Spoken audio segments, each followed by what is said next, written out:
Nung panong yun, sinabi ni Jesus sa kanyang mga alagad, "Sinasabi ko sa inyo, kung ang pagsunod ninyo sa kalooban ng Diyos ay tulad lamang ng pagsunod ng mga eskriba at mga pariseo, hindi kayo makakapasok sa kaharian ng Diyos." Narinig ninyo nung una, inutos sa mga tao, "Huwag kang papatay. Ang sino mang makamatay ay mananagot sa hukuman." Ngunit ngayon sinasabi ko sa inyo, ang mapuot sa kanyang kapatid ay mananagot sa hukuman. Ang humahamak sa kanyang kapatid ay mananagot sa Sanhedrin. Ang sino magsabi sa kanyang kapatid, "Ulol ka," ay mapapasa apoy ng impyerno. Narinig ninyo nung unay inutos sa mga tao, "Huwag kang makikiapid." Ngunit ngayon, sinasabi ko sa inyo, ang sino man tumingin ng may mahalay na pagnanasa sa isang babae, sa isip niya'y nakikiapid na siya sa babaeng iyon.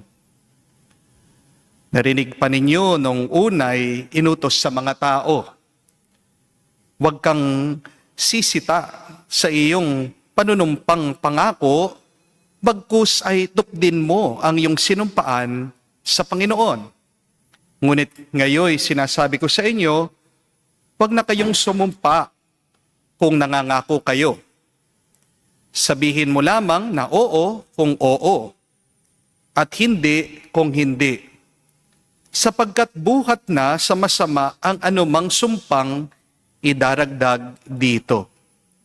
Mga kapatid, ang mabuting balita ng ating Panginoon. Pinupuri ka namin, Panginoong Heso Kristo.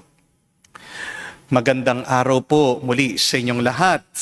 And a blessed Sunday po sa inyong lahat. Pakigreet nyo naman po mga katabi nyo, Happy Sunday! No? Happy Sunday po sa inyong lahat.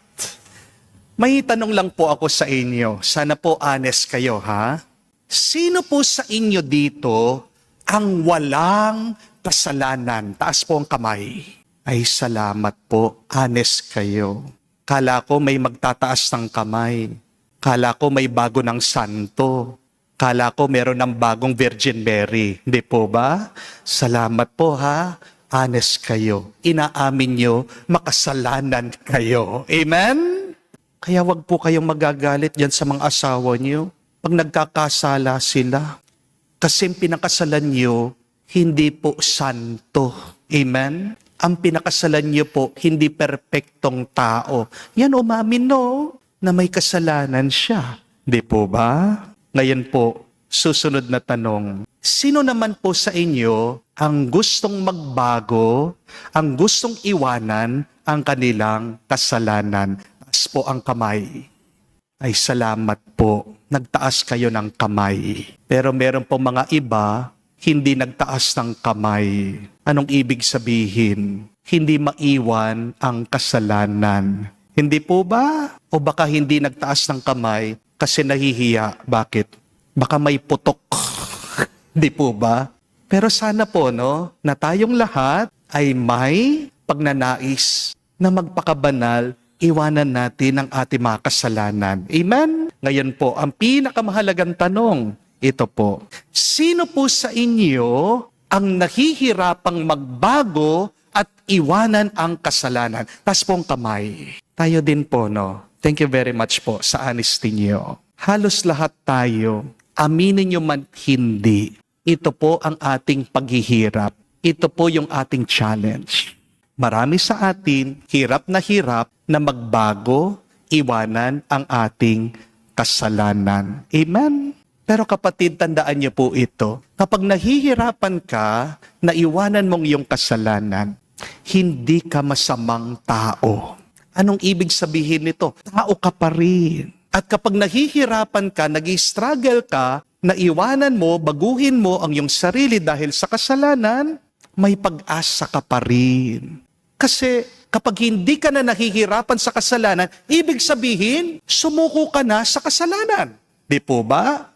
Kapag hindi ka na nag-i-struggle, nahihirapan na magbago sa iyong buhay, ibig sabihin, niyakap mo na ang masama. Amen? Mas nakakatakot po pag ayaw mo nang magbago. Mas nakakatakot po pag hindi ka na nahihirapan sa pagbabago. Kasi ang taong ayaw magbago, nabubuhay na sa kasamaan. Amen? Ang tanong, bakit ba hirap na hirap tayo iwanan natin ang kasalanan? Kasi ang labanan po nangyayari wala sa labas, kung hindi sa loob. Tandaan niyo po yan. Yung kalaban mo, hindi yung kapitbahay mo. Yung kalaban mo, hindi yung kaopisina mo. Yung kalaban mo, hindi rin yung asawa mo na matigas ang ulo. Amen? Ang totoong gera nangyayari sa loob natin. Amen? Ngayon ang tanong, paano tayo mananalo sa kasamaan? Paano natin maalis ang kasalanan na nanuot na sa ating puso? Meron pong isang magandang kwento tungkol po sa isang lalaki na halos na kumpleto na po niya lahat ng kasalanan. Meron po siyang ABS. Alam niyo yon? Alak, babae, sugal. Valedictorian siya dyan. Expert siya dyan.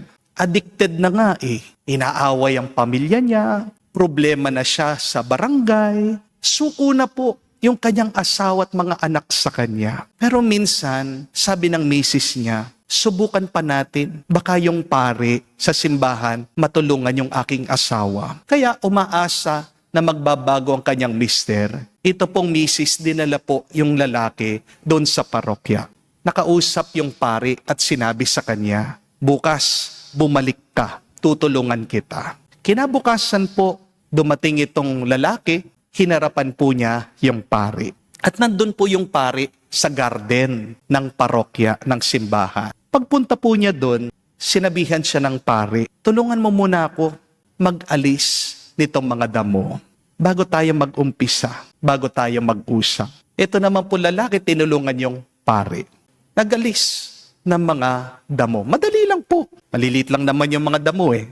Pero pagkatapos po, sabi ng pare sa kanya, tulungan mo nga ako, alisin natin itong halaman, puno ng saging. Wala pong gamit. Kaya itong lalaki, hinihila niya ito pong halaman, puno ng saging. Hindi po niya maalis. Kaya anong ginawa niya? Inaalog po niya. Pagkatapos sinisipa niya. At kalaunan, natumba din. Naalis din niya. Ngayon sabi po ng pare sa kanya, anak, last na lang ha. Huwag ka magagalit. No? Tulungan mo ako. Alisin mo naman itong puno ng mangga. Patay na kasi. Ang kakalat na lang dito. Nagulat po yung lalaki. Sabi niya, Father, imposible po yan. Ang laki-laki po. Sabi ng pare, subukan mo lang. Patay na yan eh. Yakapin mo. Bigay mo ang lahat na makakaya mo. Di mo alam. Baka mapatumba mo. Ginawa po nitong lalaki. Inuga niya, niyakap niya. Ayaw pa rin. Sinipa po niya, hinihila niya. Wala pa rin. Hanggang napagod po siya.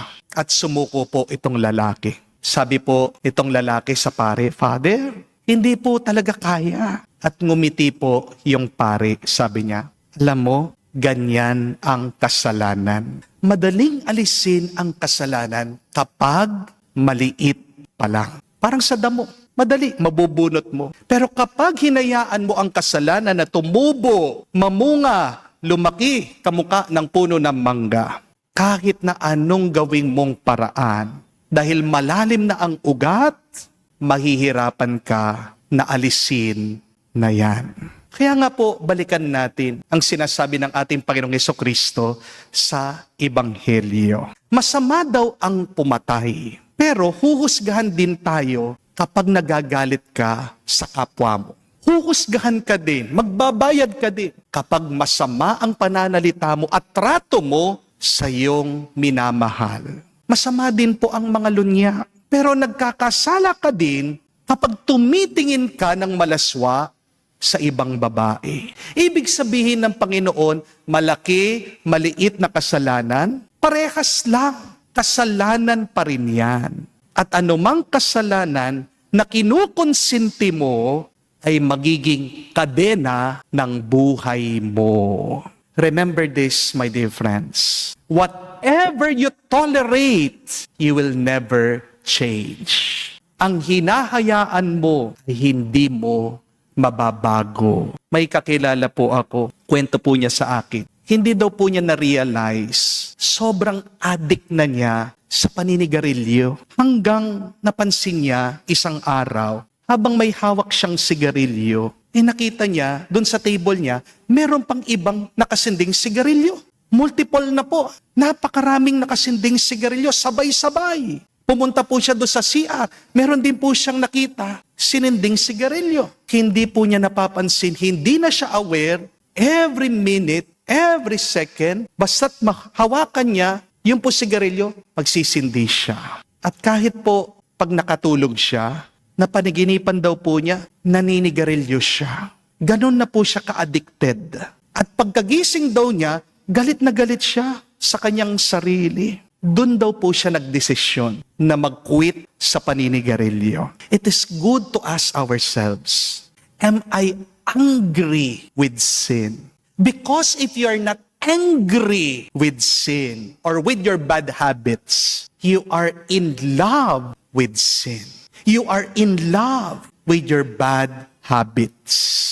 Kaya nga po ang turo din ni Jesus sa atin, unless your righteousness surpasses that of the Pharisees and the scribes, you will never enter the kingdom of God. Ano pong ibig niya sabihin dito?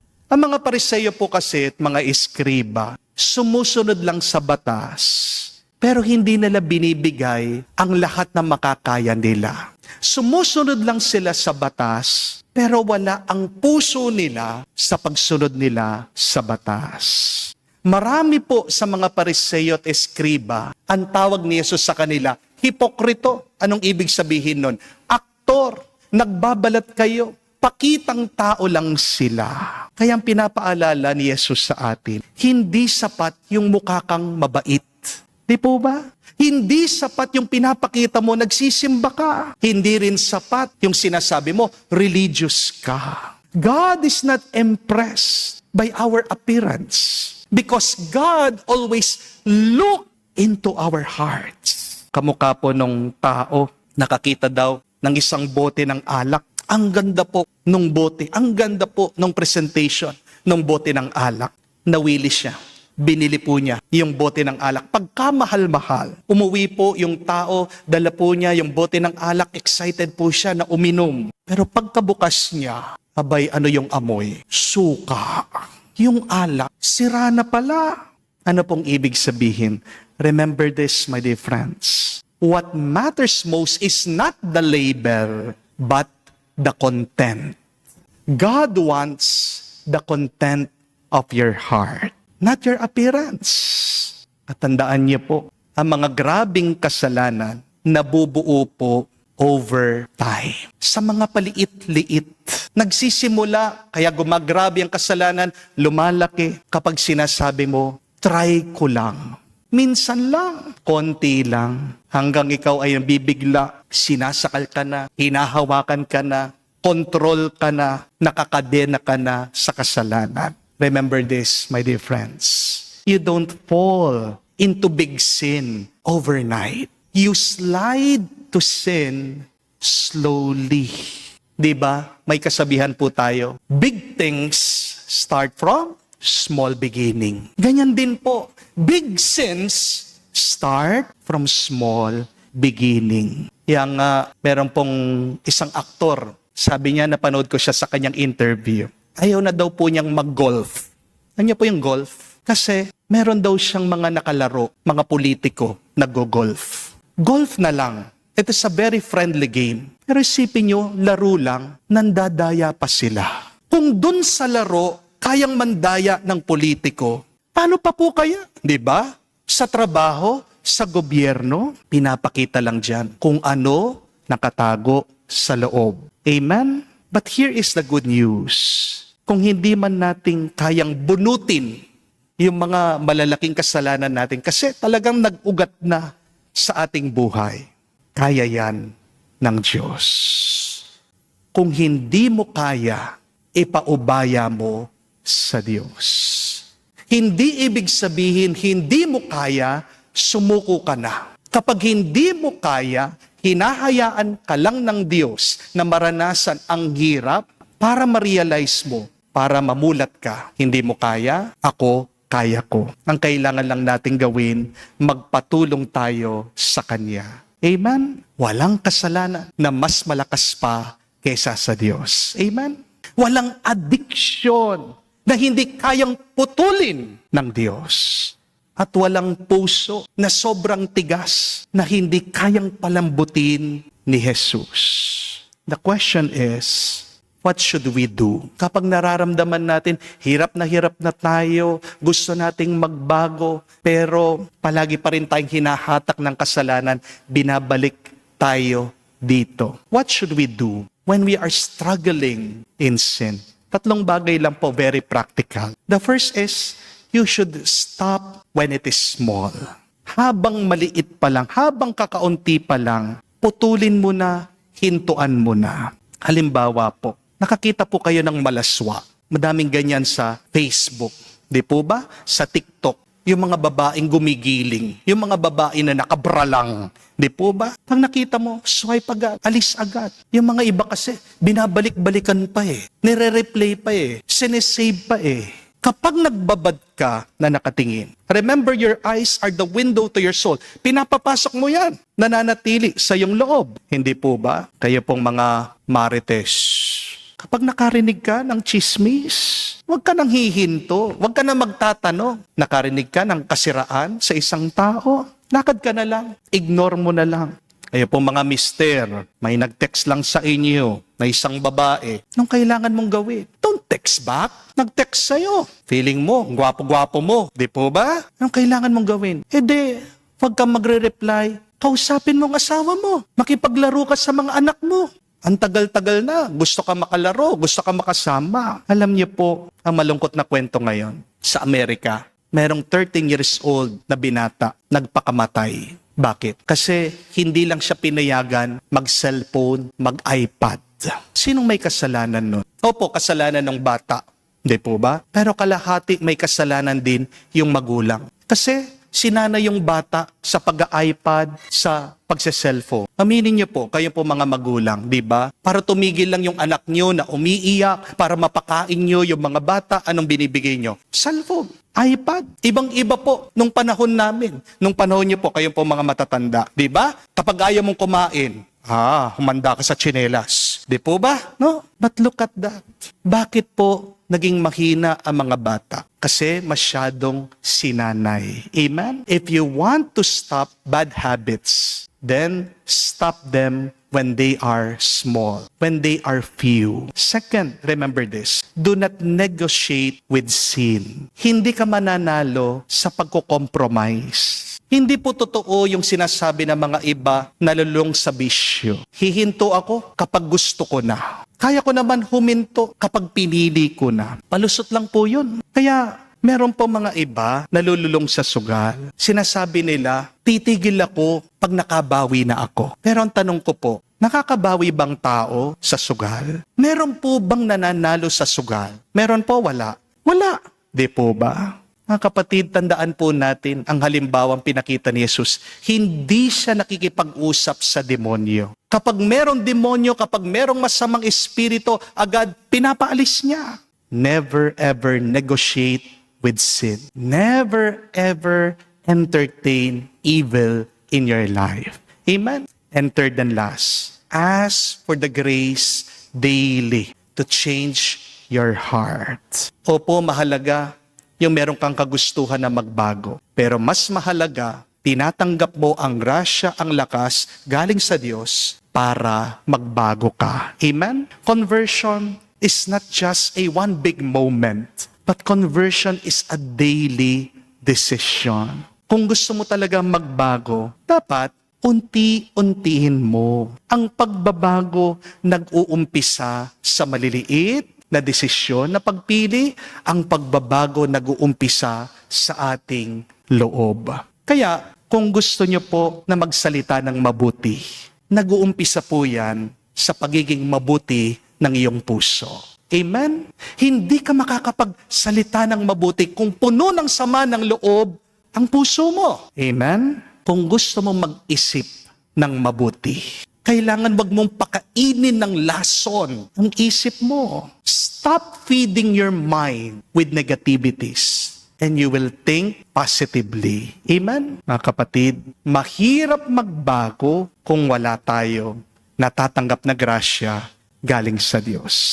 Meron pong isang kwento tungkol sa isang pari, bumili po ng parrot, no? Yung ibon na nagsasalita. Tinuruan po ng pari yung parrot na mga banal na salita. Pinamememorize po ng pari yung parrot na mga Bible verses. No? Galing po ng parrot. Sabi niya, Hallelujah! Hallelujah! No? Nag-aamin-amin po. Ito pong parrot. Alam po niya, no? For God so loved the world. Ganun po yung parrot. Pero isang araw, may alaga pong pusa yung pari. Nilundagan yung parrot. Gustong kainin. Alam niya nangyari? Biglang nagmura yung parrot. Bigla sumigaw. At ano po yung na-realize ng pare? Ito, kapag wala sa puso yung kabutihan, mawawala ang kabutihan kapag dumadaan ka sa problema. What is not in your heart will disappear when you are in your crisis. Kapatid, holiness is not about never failing. Ano bang kabanalan? Yung hindi ka nagkakamali? Hindi po. Ang kabanalan ay kahit na nagkamali ka, sumusubok ka pa rin na magpakabuti. Ang kabanalan ay yung kapag nadapa ka, sinusubukan mong tumindig, tumayo. Ang kabanalan ay yung inaamin mo ang iyong pagkakamali, pero ninanais mo na magpakabuti, magpakabanal, maging kamuka ng puso, ng isip ng ating Panginoong Hesukristo. Kaya kung kayo po, meron kayong ugaling ABS, ano po yun? Hinahanap mo alak, babae, sugal. Tapatan mo yan ng CBN. Ano pong CBN? Kristo, bago ang nais mo. CBN. Kristo, bago ang nais mo. Not all that we want is good.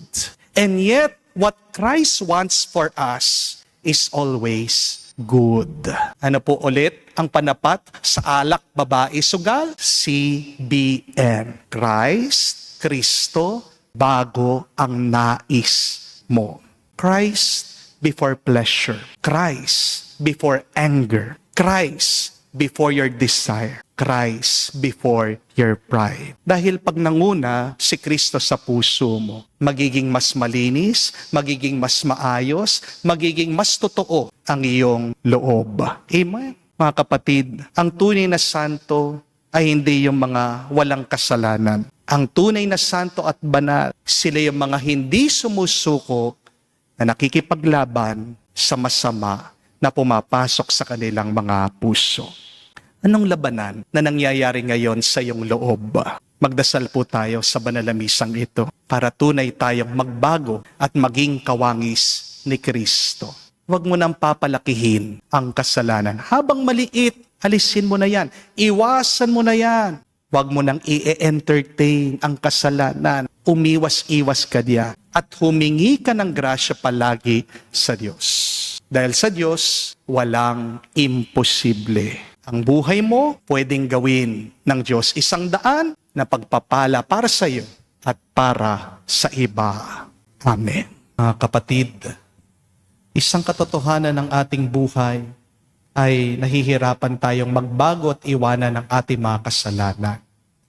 Pero 3 tulong lang po para tayo ay magbago, magpakabuti at magpakabanal. First, please cut off sin while it is little.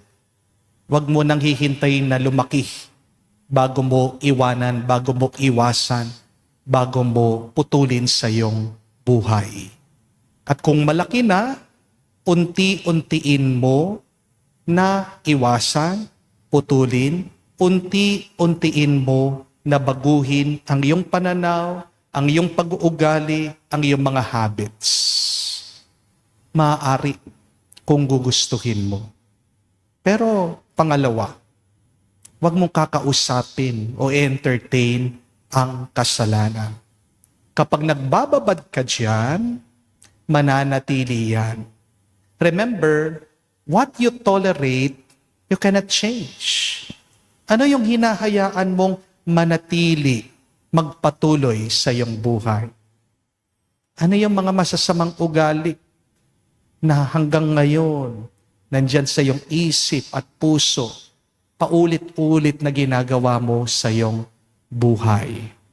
But third and last, ask for the grace that God would change and transform your mind and your heart. Kasi pag malalim na po ang ugat ng kasalanan, meron ng bunga yan. Hindi ka makakapagbago kung walang grasya ng Diyos. Huwag niyo sasabing imposible. Pag sinabi mong imposible na magbago ka, yan ang iyong paniniwala. Pero walang imposible pagdating sa Diyos. Marami tayong mga santo, dati sila mga makasalanan. Si San Pedro, inamin niya, Panginoon, lumayo ka sa akin. Makasalanan akong tao. Si San Agustin, natikman niya lahat ng kasalanan, pero nakonberte siya, naging pa siyang obispo, at ngayon isa siyang banal. Kaya, posible din, mga kapatid, na tayo, kahit na napakalalim na ng ugat ng kasalanan natin, pwede pa tayong magbago at tumino. Hingin lang natin ito sa Diyos. Ask for the grace to be transformed. Malapit na po ang umpisa ng Kwaresma. Ngayon pong paparating na Ash Wednesday. Kaya, harinawa, isa po sa pwede nating gawin para tayo magbago ng kaisipan ng ating pag-uugali, go to confession. Kayo po'y mangumpisal. Pag nangumpisal kayo, kapag sinabi yung kasalanan nyo, pag nilabas nyo na yung sakit ng loob nyo, iwan nyo na. Yan kasi nakakatawa sa mga iba. Lalong-lalo na yung mga nagpapa-counseling po sa akin. Iyak ng iyak. Sinabi na yung sakit ng loob. Pero pagkatapos nun, kukunin pa rin. Dadalhin pa rin. Kaya patuloy yung away nilang mag-asawa. Kapag nilabas mo na, kapag inamin mo na, kapag nagkumpisal ka na, tapos na. Putulin mo na.